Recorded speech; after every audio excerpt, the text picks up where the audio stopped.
300 suspects interpellés, 53 armes à feu et une importante quantité de munitions saisies, entre autres. C'est le bilan de l'opération Koundalgou 4, menée conjointement en 5 jours par le Burkina Faso, la Côte d'Ivoire, le Ghana et le Togo, qui produit ainsi ses fruits. Ce sont plus de 5000 éléments déployés pour cette opération qui a également permis de détruire 5 bases terroristes au Burkina Faso. Le terrorisme qui vide la commune de Dablo dans le centre-nord de ses habitants, fuir ou périr, ce sont les choix qui s'offrent auprès de 20 000 âmes de la localité qui sont en train de chercher refuge ailleurs. Dans cette édition, vous entendrez le cri d'alarme. Voilà pour le sommaire. Mesdames, Messieurs, bonjour. Soyez les bienvenus à ce rendez-vous de l'information sur BF1. Nous sommes aujourd'hui 1er décembre. Agréable et fructueux mois à toutes et à tous.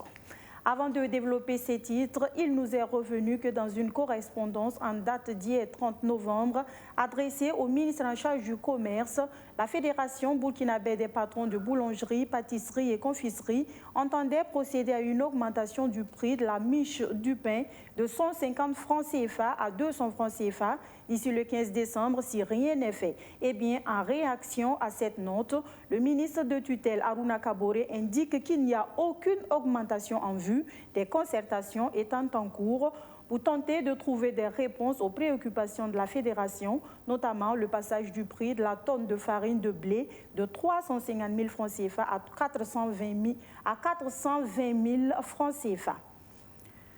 Et puis, le rapport d'enquête sur le drame d'Inata, tant attendu, est enfin disponible. Il a été remis hier par le général de brigade Aimé Barthélémy Semporé, comme vous pouvez le voir sur ces images, au chef suprême des armées, le président Roch-Marc Christian Kaboré. Mais on devra encore patienter avant de prendre connaissance de son contenu, car rien n'a filtré à l'occasion de la remise du dit rapport. La gendarmerie qui a payé un lourd tribut dans le drame d'Inata pleure toujours ses morts, on s'imagine. Et le ministre de la Défense le sait. Hier, le général Barthélémy Semporé s'est rendu au camp Paspanga où il est allé remonter le moral des Pandores. Abdourazak Traoré a suivi pour nous cette visite. Voici son compte-rendu. C'est un Barthélémy Semporé qui a renoué avec la tenue militaire qui a franchi l'état-major de la gendarmerie nationale ce 30 novembre. Le ministre de la Défense entreprend cette visite après 2 semaines particulièrement meurtrières pour les gendarmes. Il y a eu Inata, mais aussi Foubé. Plus de 60 soldats ont été tués dans ces attaques terroristes. Avec les acteurs de la chaîne de commandement, le général Barthélémy Semporé va échanger pendant plus d'1 heure. À sa sortie, il est compatissant. Il présente ses condoléances avant d'aborder ses projets en faveur de ce corps désormais en ligne de défense dans la lutte contre le terrorisme.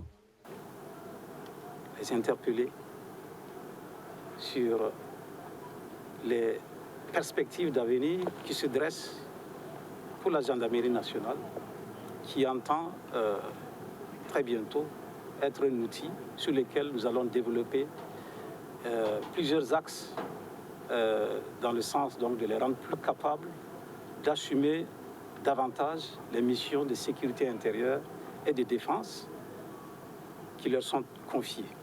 De bonnes perspectives donc pour la gendarmerie, mais est-ce suffisant pour calmer la tension? Barthélémy Semporé le sait, ici, la perte d'autant de frères d'armes choque. Surtout des pertes dans ces conditions. Une grogne n'est jamais loin. Alors, après le commandement, le ministre Semporé va à la rencontre des sous-officiers. Nous avons trouvé un personnel très engagé, toujours mobilisé, et nous les félicitons pour cela. Nous avons donc lancé des messages de cohésion interne afin que ces événements ne soient pas des occasions de division, mais plutôt nous interpellent sur la nécessité de rester unis dans la solidarité pour poursuivre la lutte. je pense que le message a été entendu. Aller fréquemment à la rencontre des troupes partout où elles sont, c'est désormais la dynamique. Il en sera ainsi conformément aux directives du chef de l'État, a indiqué le ministre de la Défense. Une visite qui intervient au moment où les résultats de l'enquête sur le drame d'Inata sont disponibles. Interpellé sur la question, Barthélemy Semporé n'a pas voulu s'y aventurer. Merci beaucoup, c'est bon. Monsieur le ministre, l'occasion faisant le larron, en sommes-nous avec l'enquête?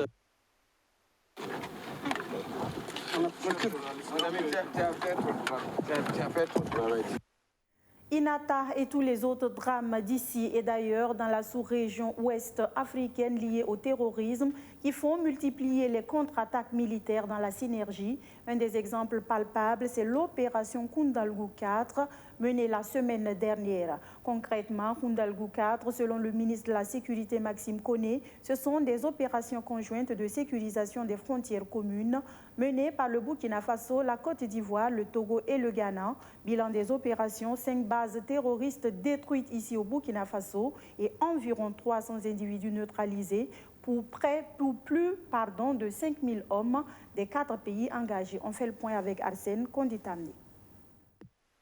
L'opération Koundalgou 4 a concerné 4 pays de la sous-région, le Burkina Faso, le Ghana, la Côte d'Ivoire et le Togo.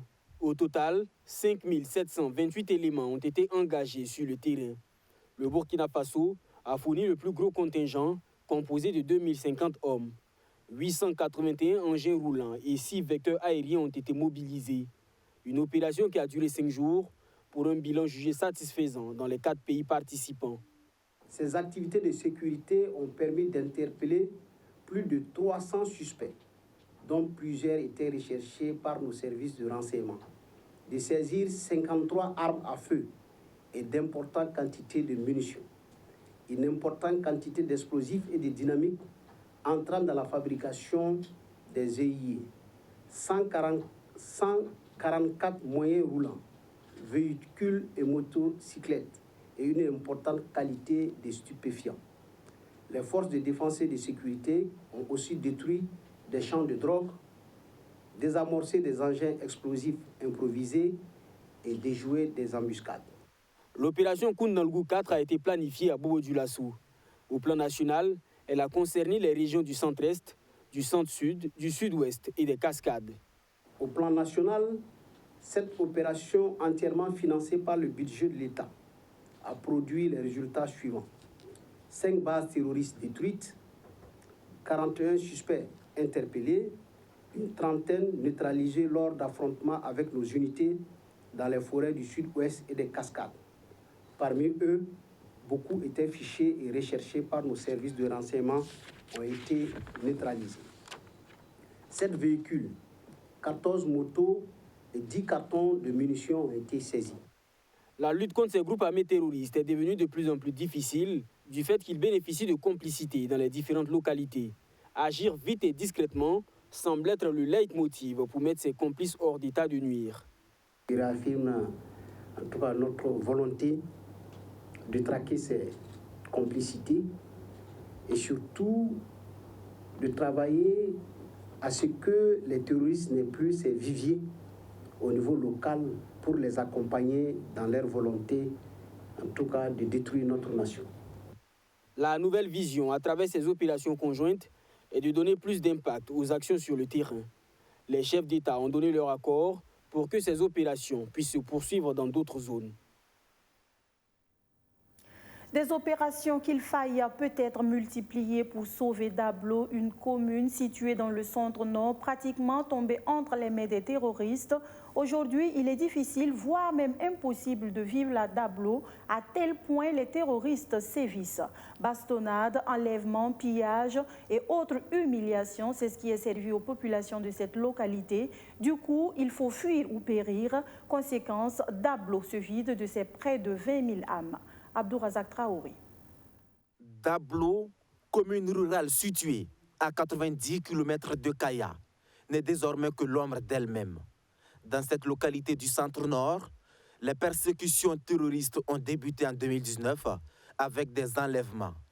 Un pasteur et 5 de ses fidèles ont été tués À cette époque, et depuis lors, les annexions se sont poursuivies. Entre-temps, c'est le détachement de la gendarmerie installé dans la commune qui contribuait un tant soit peu à redonner espoir. Mais depuis la semaine dernière, le détachement a plié bagage sous la pression des groupes terroristes et bonjour les dégâts. La commune s'est complètement vidée de ses 20 000 âmes. Ce groupe d'habitants fait partie des derniers villageois à sauver leur peau. Les témoignages sont effroyables. On comptait vraiment sur les forces de l'ordre, mais nous nous sommes réveillés un matin et on ne les a plus vus. Ils sont tous partis. 3 jours après leur départ, les terroristes sont venus à Dablo. Ils étaient environ 150 terroristes, lourdement armés. Ce jour-là, personne n'a été tué, mais ils paradaient partout en faisant des tirs en l'air. Des maisons, des greniers et des appartements ont cependant été incendiés. Le bétail a également été emporté.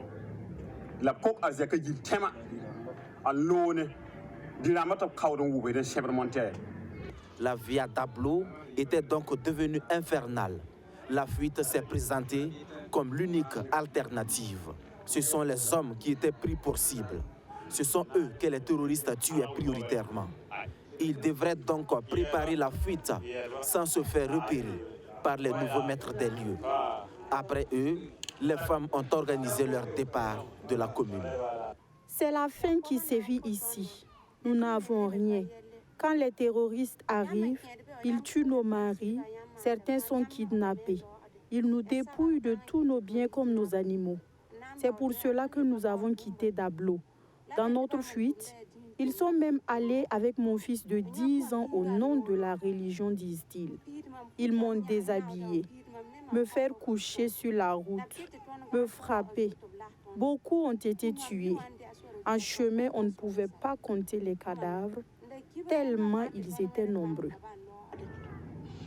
Certains ont retrouvé refuge à Namisigma, d'autres à Kaya ou encore à Barsalogo ou bien d'autres localités, des points de chute sous pression déjà, car ayant enregistré un très grand nombre de déplacés internes.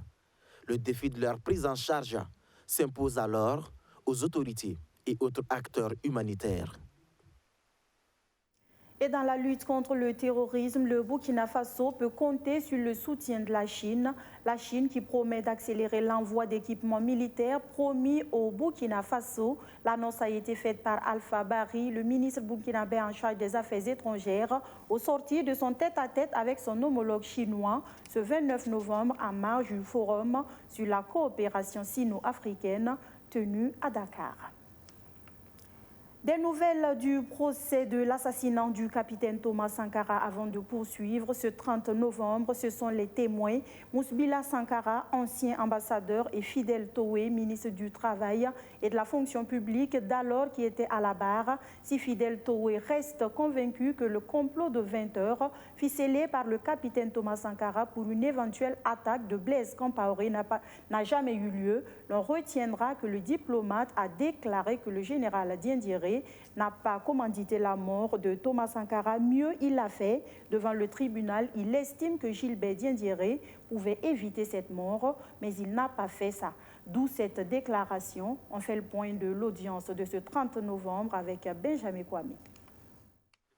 L'ancien ambassadeur du Burkina Faso en Libye est d'abord revenu sur les conditions de détention dans les geôles du Conseil de l'Entente après l'assassinat de Thomas Sankara. Mousbila Sankara déclare avoir été torturé au vu et au su de Djibril Bassolé et Jean-Pierre Palme, l'un des accusés et chef de la gendarmerie à l'époque.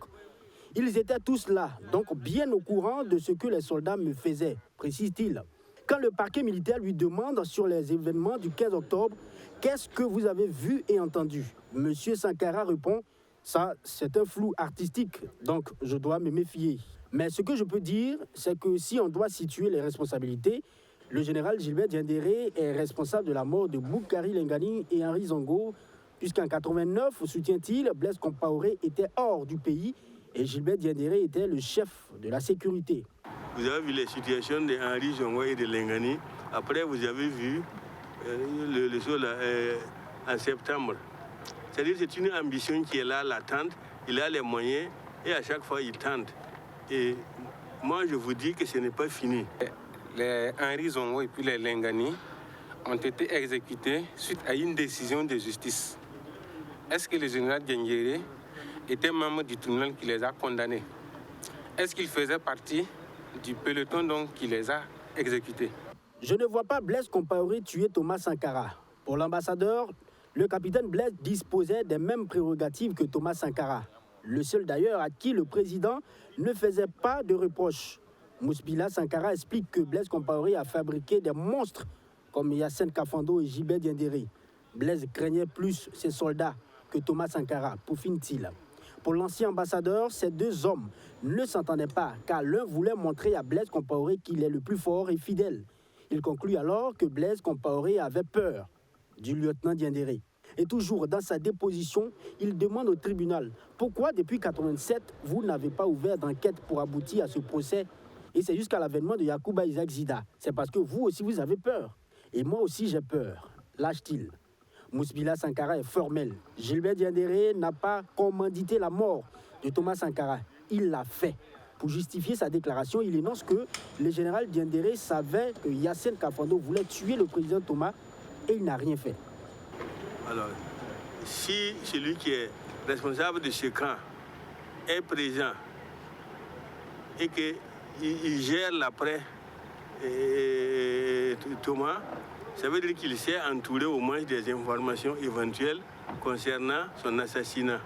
Et s'il ne le livre pas au point qu'on en cherche, c'est qu'il est complice. Sinon, il peut dire, moi j'étais là-bas, c'est un grand faucon qui a mené un caillou, on a laissé tomber sur sa tête. Ah, moi, là, vraiment, vous ne pouvez rien, c'est venu d'en haut. Mais tel qu'il s'est présenté, s'il ne dit rien, on n'a même pas besoin d'un clerc pour montrer que c'est lui. Pour la défense, ces accusations n'interviennent pas dans les charges retenues contre Gilbert Diendéré, notamment l'infraction d'attentat à la sûreté de l'État. Il estime qu'il aurait pu arrêter ce coup d'État, mais il ne l'a pas fait. Voilà. Donc c'est sa pensée. Et je répète que l'infraction d'attentat à la sécurité de l'État, c'est une infraction d'action, de commission. Ça nécessite donc que l'agent commette des actes positifs pour parvenir donc au résultat.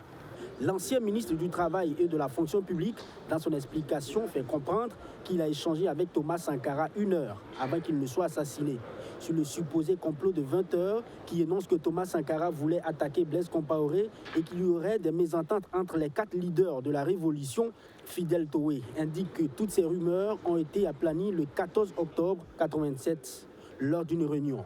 De quoi conforter la position de la partie civile. Je pense qu'à partir d'aujourd'hui, on peut dire très clairement que le complot de 20 heures qui a été un alibi n'était donc qu'un alibi sans aucun fondement.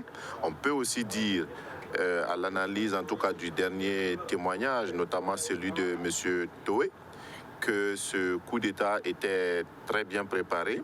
À la confrontation entre Fidel Toé et l'accusé Jean-Pierre Palme sur les questions d'arrestation, le colonel Palme ne reconnaît pas ces déclarations à son encontre. L'audience se poursuit ce mercredi 1er décembre avec le témoin Serge Théophile Balima. La page économie de ce journal à présent, la conférence internationale pour le financement du PNDES 2, préalablement prévue du 2 au 3 décembre à Bruxelles, n'aura pas lieu à cette date pour cause de regain de la Covid-19 en Europe. Mais le ministre en charge de l'économie et des finances rassure, ce report n'aura pas d'impact sur la mobilisation des 19 000 milliards de francs CFA. Plus de précisions avec Archimède Boy. Le report de la conférence internationale des partenaires pour le financement du PNDES 2 pour cause de regain de la Covid-19 en Europe sera sans incidence majeure sur la mobilisation des ressources attendues des partenaires. Propos du ministre en charge de l'économie en conférence de presse du gouvernement ce mardi. Le report n'est pas pour 6 ans, donc je pense que le report ne peut pas durer plus de 2-3 mois. Donc en fait, en réalité, on ne faut pas craindre réellement qu'il puisse avoir un impact quelconque parce que ce report-là peut être aussi mis à profit pour continuer les échanges à travers les partenaires identifiés, privés identifiés, pour s'assurer, mieux structurer leur offre, et cela permettra donc, lorsqu'ils vont se rencontrer physiquement, d'accélérer le partenariat et la signature. Selon le gouvernement, la mise en œuvre du PNDES 2 vise le rétablissement de la sécurité et de la paix, le renforcement de la résilience de la nation et la transformation structurelle de l'économie burkinabé pour une croissance forte, durable et inclusive. C'est pour toutes ces raisons que cette rencontre internationale doit être reprogrammée au plus vite, à en croire Lassane Kaboré. Et je vous disais tantôt que la nouvelle date sera fixée, et bien sûr, lorsque son Excellence, Monsieur le chef de l'État, donnera les orientations nécessaires pour cette nouvelle date. Et nous comptons en tout cas le réaliser, le faire au plus, en tout cas dans le premier trimestre de 2022, il faudrait que nous puissions tenir cette conférence. Dans ce contexte de recrudescence de la Covid-19 en Europe, cette conférence se tiendra-t-elle toujours à Bruxelles ou sera-t-elle délocalisée? Au regard de la situation en Europe, est-ce qu'on va le maintenir? Si c'est là-bas, à quel moment? Est-ce que le lieu va changer? Pourquoi pas, au Burkina ou ailleurs? Donc, nous reviendrons vers vous après, bien sûr, l'appréciation que son Excellence, Monsieur le Président du Faso. 19 000 milliards de francs CFA, c'est le montant total du PNDES 2, dont 63% sont entièrement financés par les Burkinabés.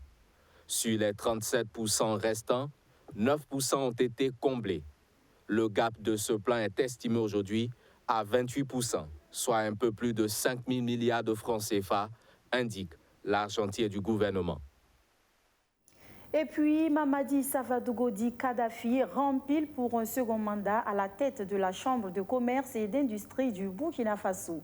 Plébiscité par ses pairs ce 29 novembre, le président sortant et l'ensemble des membres du bureau consulaire peuvent déjà se mettre à la tâche. Ils ont été installés dans leurs fonctions. Le nouveau ancien président de la CCIBF plaçant son mandat sous le signe de l'abnégation au travail. Justin Amonto, reportage. Mamadi Savadogo dit Kadhafi, à nouveau réélu pour un mandat de 5 ans à la tête de l'institution consulaire de la Chambre de commerce et de l'industrie du Burkina Faso. Une confiance renouvelée à travers une élection à huis clos tenue ce 29 novembre. Au cours de cette cérémonie d'installation de 169 élus consulaires de la Chambre de commerce et de l'industrie du Burkina Faso, Idrissa Nassa occupe le poste de premier vice-président. Le ministre en charge du commerce et de l'industrie, Aruna Kaboré, félicite le président de ce nouveau bureau consulaire. C'est un président sortant qui a été plébiscité par ses pairs parce qu'ils l'ont fait une deuxième fois confiance. Je pense qu'ils sauront corriger ce qui n'a pas fonctionné durant la première mandature. Et durant cette mandature-là, ils vont réussir davantage de choses aux côtés du gouvernement dans le cadre de la mise en œuvre du PNDES 2. Aussitôt réélu, Mamadi Savadogo réitère son engagement à être un président pour tous pour mener à bien les missions du bureau consulaire afin de contribuer au développement de l'économie burkinabé. Pour lui, ce nouveau mandat est une invite pour tirer l'économie du pays vers le haut. C'est une invite à redoubler des efforts, à mieux faire que par le passé. Car vous savez, nous avons proposé un programme qui était autour de la résilience et de l'enforcement du secteur privé, et aussi le leadership de l'institution qui est la Chambre de commerce. Plusieurs élus consulaires saluent le choix porté sur Kadhafi pour les 5 années à venir. Vraiment, c'est un homme vraiment de l'Assemblée, c'est tout ça. C'est un homme aussi vraiment de la paix. Et c'est un homme qui écoute. On ne peut réussir ce programme en 5 ans sans l'adhésion de tous. D'où la nécessité encore de rappeler à l'ensemble des acteurs économiques des Hauts-Bassins et du Burkina Faso que c'est dans la main que nous devons réussir à développer nos régions. 14 femmes figurent parmi les 169 élus consulaires installés ce mois de novembre. Et dans le bureau consulaire, l'on enregistre 3 femmes. L'une d'entre elles occupe le poste de vice-présidente de service. Allons maintenant à la découverte d'une plateforme qui offre la possibilité aux jeunes de mieux s'informer sur la santé sexuelle et reproductive. Dénommée Info Jeunesse, cet espace virtuel est une initiative de l'Association pour le développement et l'intégration de la jeunesse rurale. Elle a été officiellement présentée aux jeunes de la ville de Manga le 26 novembre dernier, nous dit Maxime Ilboudou. Info Jeunesse, une plateforme d'information, de formation et d'orientation des jeunes sur la santé sexuelle et les opportunités d'emploi. Accessible en un clic à l'adresse infojeunesse.org et sur les réseaux sociaux, cet espace numérique interactif est un canal de partage d'informations et de documentation spécialisé sur les droits socio-économiques et reproductifs des jeunes. Elle est née suite à un constat de l'Association pour le développement et l'intégration de la jeunesse rurale pour répondre de manière interactive aux besoins des jeunes sur les différentes opportunités de financement existant au niveau de l'État ou du secteur privé.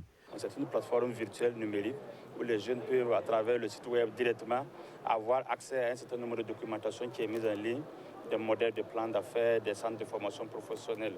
Il y a aussi un centre d'appel avec un numéro vert que nous mettons à la disposition de la jeunesse burkinabé, où les jeunes peuvent appeler pour avoir des informations, échanger avec des conseillers relatifs à tous les sujets en lien avec les questions d'entrepreneuriat, avec les questions d'accompagnement, avec les questions de financement. C'est dans la cité de l'Épervier que les initiateurs du projet ont procédé au lancement officiel de la plateforme. Elle bénéficie de l'accompagnement de Plan International Burkina.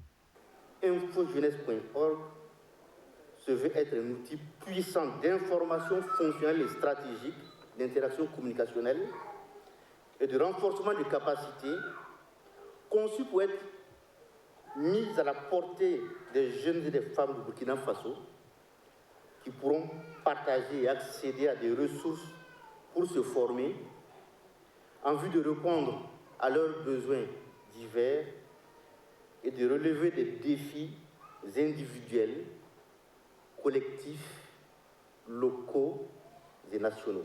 Le projet accompagne une vingtaine de jeunes pour le développement d'activités génératrices de revenus.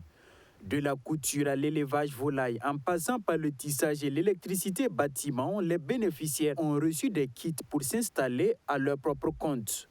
Je suis très content avec tout ce que j'ai eu ce matin-là. Puis avec tout ça, je vais m'appuyer sur ça pour aller un peu loin. Donc une fois si tu viens sortir pour travailler, si le matériel est là, le travail ça part vite. Au cas où si tu vas partir demander ou soit tu vas prêter ça, ça ralentit le travail. Donc je remercie beaucoup à l'association qui nous a offert tout ça là. Cette plateforme vient ainsi renforcer les actions de l'association pour le développement et l'intégration de la jeunesse rurale en faveur de l'épanouissement des jeunes et des femmes.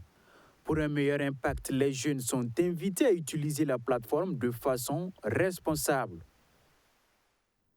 Et en parlant de santé sexuelle et reproductive, aujourd'hui, 1er décembre, la communauté internationale fait une halte pour parler de lutte contre le VIH-Sida.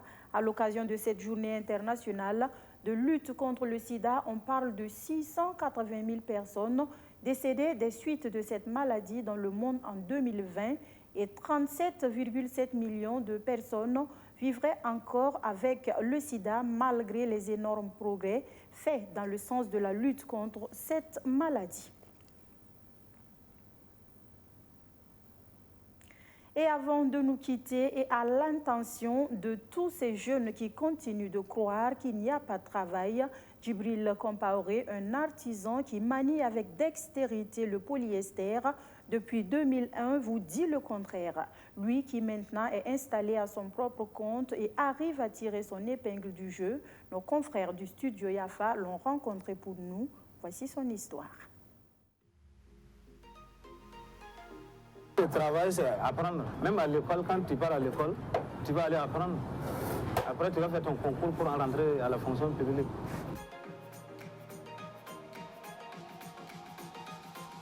Et mon métier là s'appelle polyester. J'ai appris avec un certain Amado, ça date de 2001. si je finis comme ça, je vais passer par de l'autre côté, là, on va mettre colle. Il y a un produit qu'on mélange et puis on colle, ajouter. Donc, ça fait que ça prend du temps. Pour renforcer, ça a déposé au soleil, ça va cesser. Maintenant, c'est quand ça va cesser, maintenant que la personne va venir prendre. Ça me fait 5 ans que je viens réparer mon capot ici. Lui, il fait bien, je l'apprécie son travail. Moi, je trouve que ici c'est bon pour lui. Parce que le coin, quand je viens ici, il y a trop d'embouteillage, ça marche, ça donne. Hein. Quelqu'un qui dit qu'il n'y a pas de travail, c'est qu'il ne veut pas travailler. Sinon, il y a plusieurs sortes de travail. Il faut choisir là où tu veux, seulement tu pars. Peut-être que ça va t'arranger. Mais ça soit dire qu'il n'y a pas de travail. Le travail ne vient pas, c'est nous, on cherche le travail.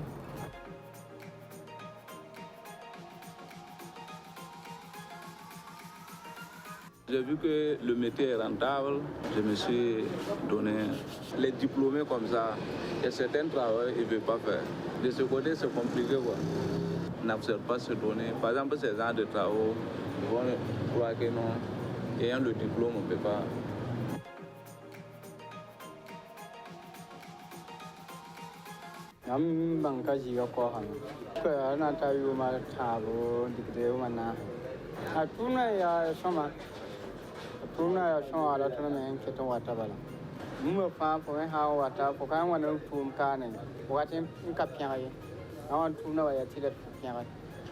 Donc c'est mieux de serrer.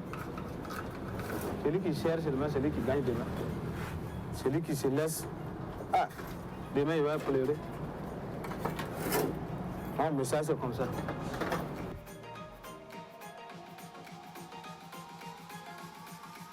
Ce que j'ai réalisé, c'est pas mal en tout cas. C'est avec ça que je vis. Je nourris ma famille, je paye la scolarité de mes enfants. Au moins là où je dors, tout ce que tu fais, c'est aujourd'hui que tu dois apprendre. Tout ce que si tu vas ouvrir un atelier, c'est aujourd'hui que tu dois apprendre pour aller ouvrir ton atelier. Donc, si on dit qu'il n'y a pas de travail, de ce côté-là, moi je ne peux pas dire qu'il n'y a pas de travail. Il y a travail. Il n'y a pas de sous-métier. Tout travail, si ça va te remporter seulement là. C'est ça le travail.